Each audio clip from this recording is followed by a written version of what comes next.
ತಮ್ಮೆಲ್ಲರಿಗೆ ಒಂದು ಒಗಟು ಹೇಳ್ಬೇಕಂತ ಬಂದಿದ್ದೀನಿ. ಈ ಒಗಟು ಕೇಳಿದ್ಮೇಲೆ ತಮ್ಗೆ ದ್ವಂದ್ವಾರ್ಥದ ಅಥವಾ ಅಶ್ಲೀಲ ಅಂತ ಅನಿಸ್ಬೋದು. ಆದ್ರೆ ಇದರ ಒಗಟನ್ನು ಬಿಡಿಸಿದಾಗ ಅದರ ಅರ್ಥ ತಿಳಿದಾಗ ಇದು ದ್ವಂದ್ವಾರ್ಥನೂ ಅಲ್ಲ ಅಥವಾ ಅಶ್ಲೀಲನೂ ಅಲ್ಲ ಅಂತ ಗೊತ್ತಾಗ್ತದ.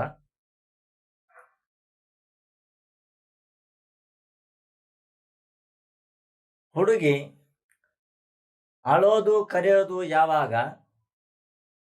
ಹುಡುಗಿ ಅಳೋದು ಕೂಗೋದು ಯಾವಾಗ?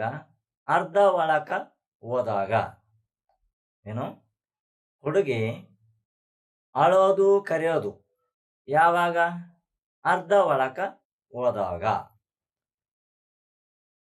ಅದೇ ಹುಡುಗಿ ನಗೋದು ನಗಿಸೋದು ಯಾವಾಗ? ಪೂರ್ತಿ ಒಳಕ ಹೋದಾಗ. ಇದರ ಅರ್ಥ ಏನು? ಇದು ನೋಡ್ಲಿಕ್ಕೆ ನಿಮ್ಗೆ ಅಶ್ಲೀಲ ಅಂತ ಕಾಣಿಸ್ತದ, ಆದ್ರೆ ಇದರಲ್ಲಿ ಅಶ್ಲೀಲ ಅಂತ ಏನಿಲ್ಲ, ದ್ವಂದ್ವಾರ್ಥ ಕೂಡ ಏನಿಲ್ಲ. ಇದರ ಅರ್ಥ ಇಷ್ಟೇ: ಹುಡುಗಿ ಬಳೆಗಾರನಲ್ಲಿ ಬಳೆಯನ್ನ ಹಾಕ್ಸ್ಕೊತಿರ್ತಾಳ.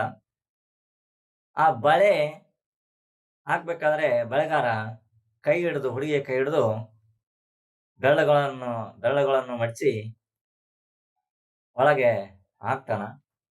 ಅದು ಬೆರಳು ದಾಟಿ ಮುಂದೆ ಬಂದಾಗ ಅಲ್ಲಿ ಅಂಗೈ ಭಾಗ ಏನ ಅಗಲವಾಗಿರ್ತದ, ಅಲ್ಲಿ ಹೋದಾಗ ಆ ಬಳೆ ಜಲ್ದಿ ಏರೋದಿಲ್ಲ. ಆವಾಗ ಹುಡುಗಿ ಅಳತಾಳ, ಕೂಗ್ತಾಳ, ಕಿರ್ಸ್ತಾಳ. ಆದ್ರೆ ಹಂಗೆ ಅವನು ಬಳೆಗಾರ ಸ್ವಲ್ಪ ಸ್ವಲ್ಪ ಕೈ ಒತ್ತಿ ಪೂರ್ತಿ ಒಳಕ, ಅಂದ್ರೆ ಈ ನಮ್ಮ ಅಂಗೈ ದಾಟಿ ಮುಂದಕ್ಕೆ ಬಂದ್ಮೇಲೆ ಕೈಗೆ ಬಳೆಯನ್ನು ಸೇರ್ತಾವಲ್ಲ, ಆಗ ಎಷ್ಟು ಚಂದ ಕಾಣ್ತಾವ ಅಂತ ಆ ಹುಡುಗಿ ಸಂತೋಷದಿಂದ ನಗ್ತಾಳ. ತನ್ನ ಗೆಳತಿಯರನ್ನು ಕೂಡ ನಗಿಸ್ತಾಳ. ಇದೇ ಇದರ ಅರ್ಥ.